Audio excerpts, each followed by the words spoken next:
आसानसोल के वो एमपी थे। किस पार्टी के थे?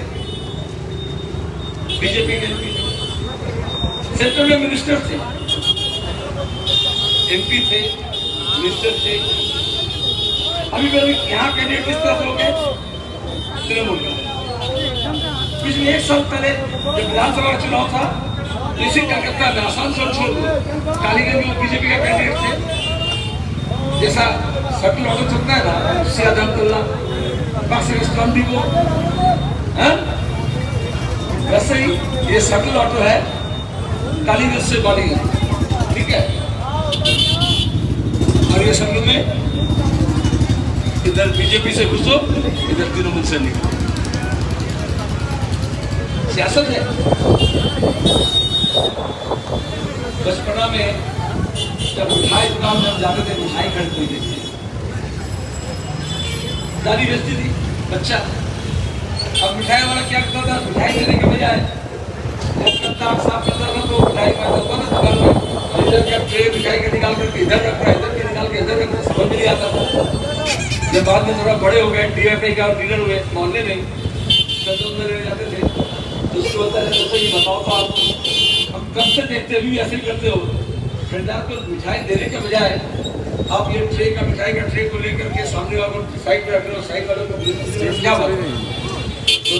समझोगे नहीं।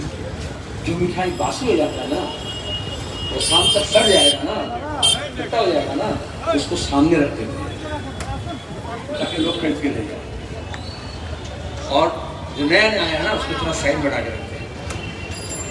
ये बीजेपी या तृणमूल चलते हैं, कोई मिठाई दुकान एक है, शोरूम एक है, मिठाई वाला भी एक है, सिर्फ ट्रे को इधर का लगा करके बालीगंज से टालीगंज जा रहा है, टालीगंज से बालीगंज जा रहा है।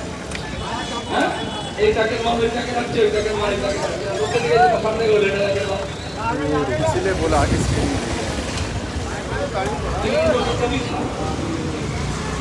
अरे यहाँ पे 4 लोग खड़े थे तो तृणमूल को मिल जाएगी। देखे लेकिन नुमाइंदा किसको करना है?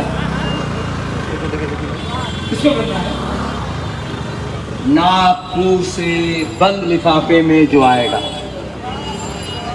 आप तो 1 साल पहले वोट दिए कि नहीं, बहुत रंजिश के साथ कि बीजेपी को हराना है।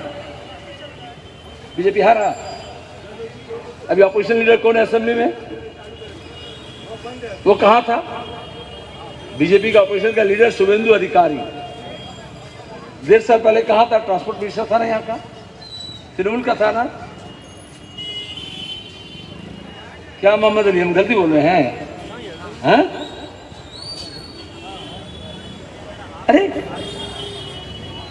तो कौन किससे लड़ रहा है? और जो मीलाल शेख और बहादुर शेख लाश गिर रहे हैं। हम सवाल इस बात का है कि चुनाव के वक्त एक जंगजू माहौल का नाटक बनाया जाता है। जो लूट रहे हैं मुल्क को, वो वोट को लूट करते हैं।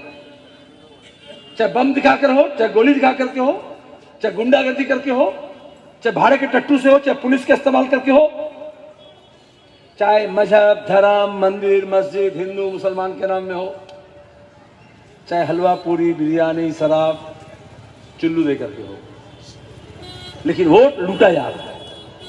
क्यों वोट लूटते हैं? क्योंकि उनको मुल्क लूटना है। वोट तो एक दिन का होता है। अभी आप देखा पुरुलिया में, तालाबनी में पहाड़ को बेच दिया गया। जिस रोज असेंबली में बोलता है टीएमसी और बीजेपी, अखबार में लिखा होगा बहुत बड़ा करके, खूब जंगजू माहौल एकदम। इधर जंगजू माहौल हो रहा है, उधर मोदी जी अदानी को भेज दिए थे। ममता बनर्जी ताजपुर में, जो जीका के नजदीक में जो नया पोर्ट बनने वाला है, बने जाने अलग बात है, वो अदानी को दे दिया गया। अदानी कहां से आया? बंगाल में कहां से आया? मुल्क में कहां से आया? जब मोदी प्राइम मिनिस्टर नहीं हुआ था, उससे पहले के अदानी का नाम सुने थे आप? हम लोग टाटा बोलते थे, बिरला बोलते थे, गोयनका बोलते थे, लेकिन ये अदानी और मोदी एक साथ उठा। तो सियासत और तिजारत दोनों एक साथ में जुड़ा हो रहा है। मोदी अमित शाह बोल रहे हैं चुनाव में, और कारोबार में, तिजारत में अदानी और अंबानी देख रहे हैं। पेट्रोल का कीमत क्यों बढ़ रहा है? तेल का कीमत, बोले ना पेट्रोल वो तो दिल्ली सरकार बढ़ा दिया। अरे पेट्रोल में जितना टैक्स सेंट्रल गवर्नमेंट का है उतना स्टेट गवर्नमेंट का भी है, डीजल का भी है। आप जब होटल में खाते हैं ना तो जीएसटी लगता है ना, तो जीएसटी का बिल कभी देखिए, उसमें 2 जीएसटी होता है, एक आईजीएसटी एक एसजीएसटी। आईजीएसटी का मतलब है इंडिया गवर्नमेंट का टैक्स और एसजीएसटी का मतलब है स्टेट गवर्नमेंट का टैक्स। इसको बोलता है साझेदारी। तो आपको वो जो पर्चा मिलता है होटल में खाने का या सामान में खाने का, जो टैक्स का बिल मिलता है, उसमें तो आप देख लेते ये साझेदारी है। लेकिन चुनाव में जब बाबुल सुप्रियो खड़ा होता है तब आपको मालूम नहीं होता है कि आधा इधर का माल है आधा उधर का माल है, और बीच में आपको खड़ा करके चुनाव के दिन में से लेकर के बाकी 365 दिन में ये तालमेल वाला चल रहा है। सीधा बात, कोई किसी को रोक नहीं रहा। आपको ये बेवकूफ बनाया गया है कि तृणमूल पार्टी बनी है बीजेपी को रोकने के लिए। अरे जब तृणमूल बनी थी आज से 23 साल पहले, तब बीजेपी का नाम निशान था बंगाल में। किस लिए बना था? बीजेपी को रोकने के लिए या बीजेपी को हराने के लिए? हम बार बार बोलते गए, बोलते बोलते चीखते गए, गले से खून निकलता गया। बोले नहीं आप क्या बोल रहे हैं, देखिए तो कितना अच्छा एकदम वजू वजू करके इमाम बरकती साहब को लेके सब बाजू में बिठा करके पाक सर में कितना बड़ा करके इफ्तार पार्टी करके, ठीक है। और नौजबिल्ला कभी कभी थोड़ा इधर बुझेगा चेहरा तो हमने दुबड़ा था। अरे लाइव साफ बात, इसको ढकोसला बनाया जाता है। हाँ? 230 अब 420 होने वाला है। अरे हुकूमत अगर 420 होता है तो तेल का कीमत भी 420 हो जाता है। कभी सोचे थे आप? अरे ना, ये बोलता है कि उन्नयन जोत और वो बोलता है विकास का लहर चल रहा है। वो कुंभ मेला में साधु संत समागम करके बोलता है प्रधानमंत्री हो तो ऐसा हो, मुख्यमंत्री हो तो योगी हो। ये गंगा सागर मेला करके बोलते हैं कि मुख्यमंत्री हो तो ममता बनर्जी जैसे। आपको क्या मिला 10 साल में? कौन सा विकास? आप तो हमें चुन करके एमएलए बनाए थे इसी इलाके में। 10 साल में नया क्या इजाफा हुआ? आज मैं गुजर रहा था कश्यप बगान से, तो फिर पहले मेरा बच्चा था हो गया, दिखते वो तालाब था ना, तो एमएलए बनने से पहले मैं अपनी बात करता नहीं हूँ, एमपी फंड से जब मैं रास्ता मेंबर था तो उसको उधर घेर करके पाइलिंग करके, क्योंकि करबला की तरह लोग इस्तेमाल करते हैं, उसको पार्क को बना करके किया गया था। साइन बोर्ड बदला है,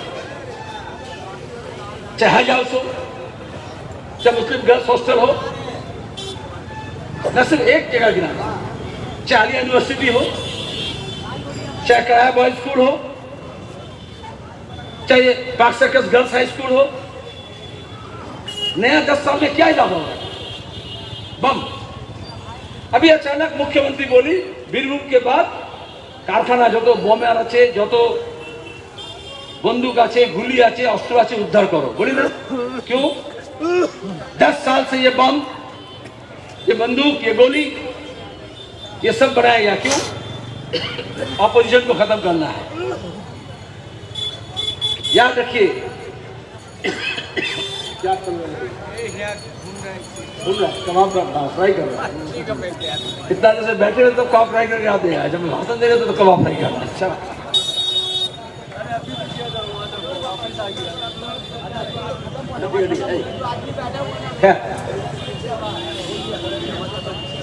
मैं ज्यादा वक्त लेकर बोल रहा हूँ, मैं तो सीधा नहीं बोल सकता हूँ। आप लोग भी मन बनाए नहीं होंगे, इतना लोग जब यहाँ बैठ के खड़े होकर सुन रहे हैं, जुलूस में इतना थके हुए हैं। मैं सीधा बोलता हूँ सीपीआईएम के नामजद बायां महाज के उम्मीदवार सायरा सालिम को आप लोग वोट दो। कुछ लोग बोल भी रहे थे जो सीपीएम नहीं बोलते, बायां महाज नहीं बोलते, बोलते नहीं बाप रे बाप। आसानसोल में तो सिब्बतुल्लाह का कातिल के साथ जो लोग खड़े हुए थे उनका नुमाइंदों को आप यहाँ वोट मत दो। लेकिन मामला तो इतना सा नहीं है। वोट एक असेंबली के हल्के का है, लेकिन आज अगर हमारे रियासत को बचाना है, हमारे अवाम को बचाना है, हमारे एकता को बचाना है, हमारे एकजहती को बचाना है, हमारे भाईचारे को बचाना है, हमारे इस नस्ल के जो नौजवान है उसका रोजगार का अगर साधन को छीन के लेना है, हमारे जो बच्चे स्कूल में पढ़ रहे हैं, जो कॉलेज में पढ़ रहे हैं, उसका तालीम को अगर जारी रखना है, तो फिर हमें फैसला सोच समझ कर उठाना पड़ेगा। और चुनाव एक मौका होता है। एक बार आप जब जैसा तीर कमान से निकल जाता है ना, फिर वापस नहीं आता है, वैसे एक बार वोट में आप जब बटन दबा देते हैं फिर वो वापस नहीं होता है। ये जमनी इंतखाब की वजह से आपको ये मौका मिला दोबारा नजरसानी करने का। ये 1 साल का वाकफा आपको मौका मिला थोड़ा सोच के दिमाग को कंट्रोल करके। सलीम भाई बोल रहे हैं, बोल करके नहीं, हकीकत क्या है सामने आ रहा है ना।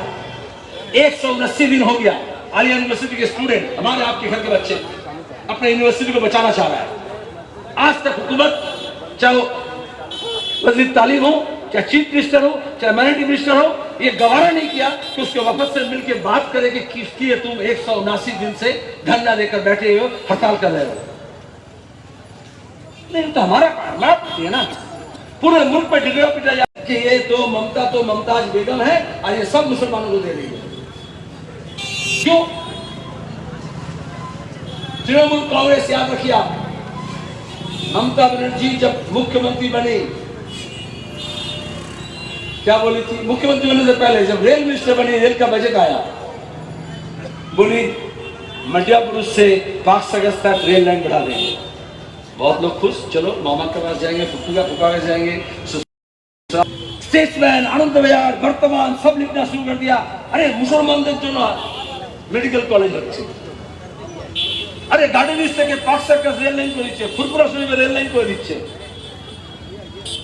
10,000 मदरसा को दे देंगे। रिकॉग्निशन नहीं बोला गया था। जब मौलाना सब पहुंचे वहां पे वफद लेकर के 1 साल का गवर्नमेंट का, बोले माइनॉरिटीज का कुछ सवाल है, बोले आप लोग तो 99% कम कर दिया। मैं सिर्फ जो एक्शन रिप्ले होता है ना, आजकल सीरियल जब होता है तो पिछले हफ्ता जो सीरियल हो गया लोग भूल जाता है ना, तो थोड़ा पुराना कहानी को याद दिला देना पड़ता है, रिकैप करना पड़ता है। क्या हुआ, क्या मिल गया? मिला बाबुल सुप्रियो जैसे लोग मिले, बीजेपी मिला, शुभेंदु जैसा ऑपोजिशन का लीडर मिला। ये कौन लोग हैं? बीजेपी के खिलाफ तुरंत का। अभी चुनाव से पहले ये राजीव बनर्जी, मुकुल रॉय, अभी आपका ये सब्यसाची सॉल्ट लेक का ये अर्जुन सिंह, वो तिवारी, सब इधर का माल उधर, उधर का माल इधर नहीं जा रहा था। क्यों जा रहा है? क्यों जाता है? देखिए, हम जो बस्ती में रहते हैं, गरीब लोग रहते हैं, तो एक कमरे में रहते हैं, उसमें सब लोग रहते हैं, थोड़ा हालत अच्छा हो जाता है। बंगला भी एक तो फ्लैट हो जाए तो फ्लैट में 2-3 कमरा होता है, ये बच्चे का है, ये बाप माँ का है, पता है ना। और जरा और बड़ा होता है तो बंगला होता है, तो ये काम करने वाले का है, ये सेक्रेटरी का है, ये हमारा है, ये कोई रिश्तेदार आएगा तो उसके लिए है, कोई बाहर का दिल्ली है मेहमान आना है उसके लिए है। तो वैसे ही अदानी अंबानी जैसे लोग, जो लोग हमारे मुल्क को लूट रहे हैं, वो लोग ऐसा बड़ा बंगला बनाए हैं। मालिक एक ही है, कमरा अलग अलग है।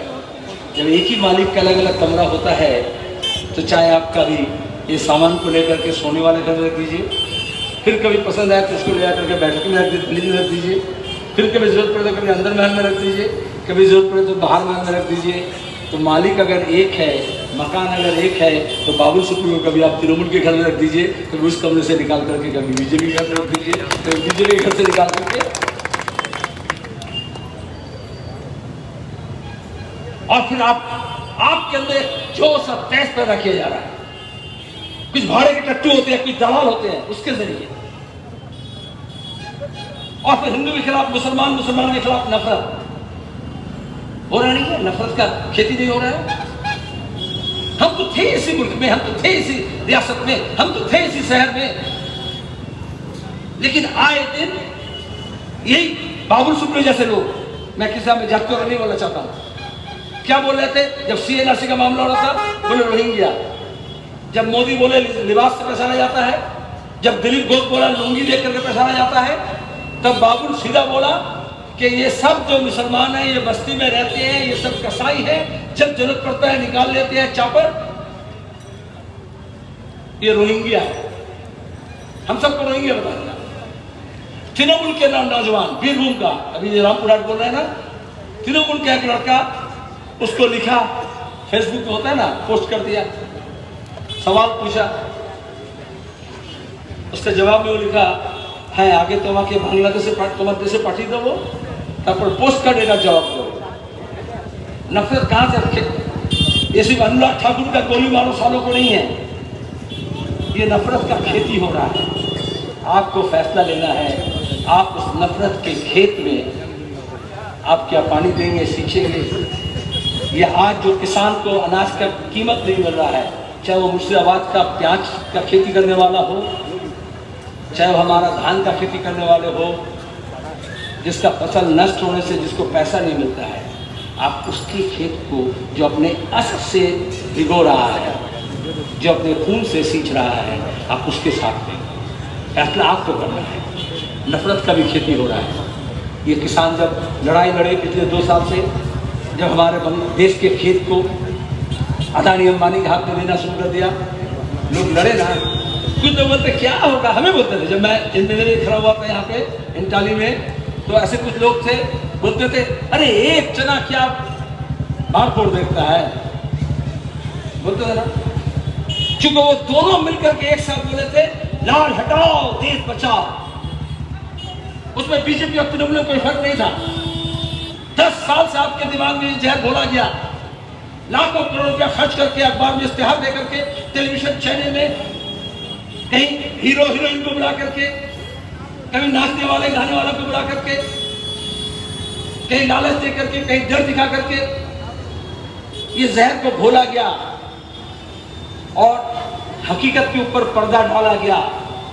फेक न्यूज का कारोबार हुआ, व्हाट्सएप यूनिवर्सिटी में झूठ को सच और सच को झूठ बोला गया। हमारे तारीख को, हमारे तहजीब को, हमारे रहन सहन को, हमारे तौर तरीके को, हमारे इबादत के तरीके को, हमारे लिबास को, हमारे जुबान को, सबको विलीन बना दिया गया। और आपको समझाया गया कि ना बीजेपी के अटकानो হচ্ছে, तो बीजेपी को थामानो হচ্ছে। अरे बीजेपी आया कहां से, ये शुभेंदु आया कहां से? ये सब बात बोल रहे थे जो लोग अर्जुन सिंह से लेके काकीनाडा में साल में 2 बार जाना पड़ता है, कहां से आया? ये सब तृणमूल के घर गोदाम में है, सीधा सीधी वहां का गोदाम का माल है। ये चुनाव के वक्त अड्डा वड्डा चले आते हैं। विजय वर्गीय आए थे, बोलता है बहिरागत, बोलता है ना, शुभेंदु को बहिरागत नहीं बोलता है, तो होम प्रोडक्शन कॉटेज इंडस्ट्री का है। आपसे मैं सीधा सीधी बात कर रहा हूं, जरूरत हमारी तालीम की है, जरूरत हमारा कल कारखाने का है, जरूरत हमारा रोजगार का पैदा करने का है, सलाहियत पैदा करने का है, जरूरत हमारा अमन का है, भाईचारे का है। अभी मैं मोहम्मद सलीम 20 साल पहले का यहाँ खड़े होकर के तकरीर करता, तो मैं बोलता कहाँ कारखाना बनना चाहिए, आप लोग बोलते हैं सलीम भाई तुलसिया का ब्रिज का क्या होगा, हम बोलते ये फ्लाईओवर होना चाहिए, कोई बोलता रोका नहीं होगा, आप बोलते वो उधर मोनू मेमोरियल स्कूल का क्या होगा। यही तो बात था ना। उस वक्त हम लोग ये कहते कि जो स्कूल के बाहर जो बच्चे हैं, जिसको स्कूल में जाने की उम्र है लेकिन स्कूल में नहीं जाता है, उसके स्कूल के अंदर ले जाना पड़ेगा। अस्पताल का क्या होगा, क्या प्राइवेट नर्सिंग होम में जाएंगे, सरकारी अस्पताल में क्या जगह नहीं मिलेगा। अब ये सब बात नहीं करना पड़ रहा है। अभी लहू खून जलाने का, घर जलाने का हो रहा है ना बात। लेकिन प्राइम मिनिस्टर, चीफ मिनिस्टर जब होर्डिंग लगाते हैं तो जैसा बोला एकदम अच्छे दिन आ गया। जब नोटबंदी हुआ तो आपको ये समझाया गया था काला धन खत्म, आतंकवाद खत्म, नकली नोट खत्म, भ्रष्टाचार खत्म। मतलब सरकार विज्ञापन कुछ देता है और हकीकत में क्या हुआ, काला धन खत्म हुआ। आप अपने पर्स में देखो, हमारे पर्स में हम दिखाएंगे आपको, हरा, पीला, बादामी, नीला सब रंग का नोट है। लेकिन पार्लियामेंट में, असेंबली में और काला धन लेकर के बोलने वाला कोई नहीं है। क्या काला धन खत्म हो गया? क्या भ्रष्टाचार खत्म हो गया? मोदी के ज़माने में रंग बिरंगी नोट आ गया, लेकिन जो काला धन के बाद बोल करके आया था कि विदेश से काला धन ले आएंगे, 14-15 लाख आपके खाता में देंगे, उसको बुला दिया गया। अब कोई अखबार वाले, कोई टेलीविजन वाले और काला धन की बात नहीं करता। महंगाई का सवाल नहीं, आप बोले 230 रुपया हो गया तेल का कीमत, पेट्रोल का एक्स्ट्रा, कोई सवाल नहीं। लूट का जमाना चल रहा है ना। लूट तब तक चलता है जब तक झूठ बोला जाता है। झूठ तब तक चल सकता है जब तक लोग के अंदर फूट डाला जाता है। तो वो बोलता नहीं मामा है, तुम हमारा धर्म का है ना, ये फूट डाला जा रहा है। इसलिए एक साथ आपको एक वोट से आप ये लूट के खिलाफ भी अपना मुजाहरा कर सकते हैं। आप ये झूठ के खिलाफ भी सच का अगुवाई कर सकते हैं। आप ये फूट डालने वाले ताकत के खिलाफ भी एकता की ताकत कर सकते हैं। एक वोट में 3 in 1 आप कर सकते हैं। और साथ साथ बोनस आपको मिलेगा कि असेंबली में कम से कम आपकी आवाज़ को कोई बोले तो शायरा सा हलीम अपने मुंह में जुबान होती है और वो जुबान किसी के भाड़े में नहीं जाएगा।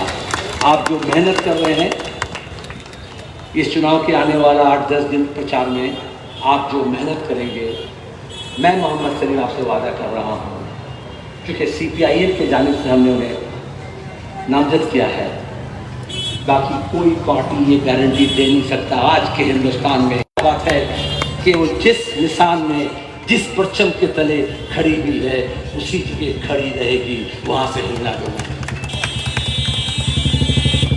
अभी आप यहाँ देखिए ना, ये पैसे पार्ट में लोग बोलते हैं क्या करें सलीम भाई, इतना जुल्म, इतना मुसीबत, इतना आफत, तो क्या हुआ, बोले थोड़ा बचने के लिए उधर जाना पड़ता है। बोलते हैं ना लोग, ये जो यहाँ का काउंसिलर अभी है उसका शौहर, उससे पहले जो काउंसिलर था उसका शौहर, सब बचने के लिए गया था ना। हाँ, ये जो रामपुर हाट में गए सब बचने के लिए गया था ना। अरे अभी ऑपरेशन मार नहीं खा रहा है, एक दूसरे के ऊपर जानलेवा हमला कर रहे हैं। तो जो बचने गया था वो पहले मरने वाला है। इसलिए जो लोग इधर उधर चले गए थे, आपको हम दावत दे रहे हैं भैया, फूल के रख के चले गए थे, कल का भूला आज अगर वापस आता है तो उसको भूला नहीं बोला जाता है। सबको एक साथ जोड़ना पड़ेगा। सीधा बात है, जो लोग हमारा एयरलाइंस, रेल, हवाई अड्डा, झरना, नदी, जमीन, जंगल, ये सब लूट रहा है। और रिलायंस कंपनी का विज्ञापन होता था ना, जब मोबाइल आया था, कर लो दुनिया मुट्ठी में, हमारे कुछ नौजवान समझे एक मोबाइल फोन हम मुट्ठी में आ जाएगा तो दुनिया मुट्ठी में हो जाएगा। अरे वो आपके मुट्ठी में दुनिया देने वाला नहीं है। अदानी और अंबानी के जैसे लोग, ये जो सरमायादार है, वो पूरी दुनिया को मुट्ठी में करना चाहते हैं। दुनिया में मुट्ठी में कब आएगा, जब हमारा ज़मीन, जंगल, जायदाद, मिल्कियत जो कुछ भी है वो उनकी हाथ में आएगा। आपका पॉकेट खाली हो रहा है, आपका आमदनी कम रहा है, आपका खर्च बढ़ रहा है, आपका आमदनी का जरिया को कमाया जा रहा है। आप जहाँ जहाँ से रोजगार कर सकते हैं, जो पेशा से, जो हुनर से, उसको खत्म किया जा रहा है। चाहे वो छोटा दुकानदार हो, चाहे छोटा मोटा कारखाने का मालिक हो, चाहे रेहड़ी चलाने वाला हो, चाहे हॉकर हो, चाहे दुकानदार हो, चाहे राजमिस्त्री हो, चाहे लकड़ी का मिस्त्री हो, जो मेहनत करने वाले हैं। हम हंसी और तारा लेके, एक कोई फूल का मामला नहीं है। इस देश का किसान अगर वो अपना खून पसीना करके खेती नहीं करता है, उसके हाथ में अगर हंसिया नहीं होता है, तो आपके घर में चावल नहीं पहुंच सकता जब तक वो धान को और गेहूं को नहीं काट के निकालेगा। अगर मजदूर के हाथ में हथौड़ा नहीं होता है तो एक तो साइकिल तक रिपेयर नहीं हो सकता। रास्ता तो छोड़िए, बिल्डिंग तो छोड़िए। और आज उनको खत्म किया जा रहा है, उसकी ताकत को खत्म किया जा रहा है। वो तादाद में ज्यादा है, लेकिन उनके इत्तेहाद को तोड़ देने से ताकत कमजोर हो जाता है। फिर वो एक किसान दूसरे किसान के फसल को लूटे, एक मजदूर दूसरे मजदूर के घर को जलाए, और ऊपर में वो बढ़ रहे हैं। अदानी अंबानी से कोई झगड़ा नहीं है, ना मोदी एक लफ्ज बोलेगा, ना ममता एक लफ्ज बोलेगी। और यही बात है, यही सियासत हो रहा है। हम मारे जा रहे हैं, हम लूटे जा रहे हैं, लेकिन हमें मुजरिम बनाया जा रहा है। ये उमर खालिद जवाहरलाल नेहरू यूनिवर्सिटी स्टूडेंट था, नौजवान, होनहार, पढ़ा लिखा, तालीम याफ्ता। हमारा सियासत से उनका सियासत फर्क हो सकता है। साजिद इमाम हमारे सियासत अलग हो सकता है, लेकिन जमहूरियत का मतलब है हमें अगर बोलने का हक है, अगर मोदी को मन की बात बोलने की हक है तो उमर खालिद को भी अपना मन की बात बोलने का हक है। लेकिन चाहे वो बंगाल की हुकूमत हो, चाहे योगी का हुकूमत हो, चाहे मोदी का हुकूमत हो, वो हमारे जुबान को कलम करना चाह रहा है, वो हमारे हक को छीनना चाह रहा है। अजीज खान को इस तरह से इसलिए मारा गया क्योंकि वो अपना हक मांग रहा था। जो लोग ये जुल्म का पहाड़ तोड़ रहे हैं वो आपको ये हक देना नहीं चाहते, इसलिए वोट भी लूट होता है आपका, क्योंकि आपका इतना ही हक बचा है, एक वोट आप डाल सकते हैं। मुल्क का लूट उसको बरकरार रखने के लिए आपका हक छीना जा रहा है। इस चुनाव में आपको अपना हक को छीनना है, आपको अपने हक को बरकरार रखना है। ये लड़ाई हक की है, इतिहास गवाह है, हमेशा हक की जीत होती है।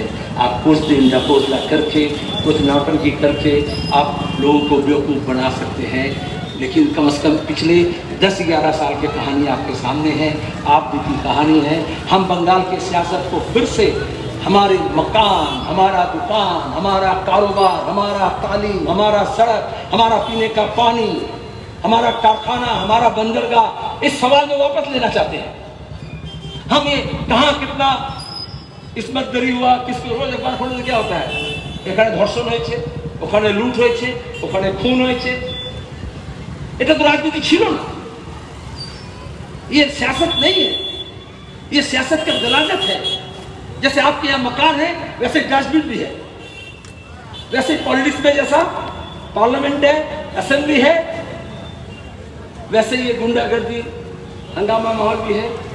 लेकिन आपको, आपकी आवाज़ को पार्लियामेंट से, असेंबली से ख़त्म किया जा रहा है और आपके तमाम ख्वाहिशात को, तमाम ख्वाब को, तमाम सोच को वो डस्टबिन में तब्दील किया जा रहा है। इस गराजत को ख़त्म करना चाहिए।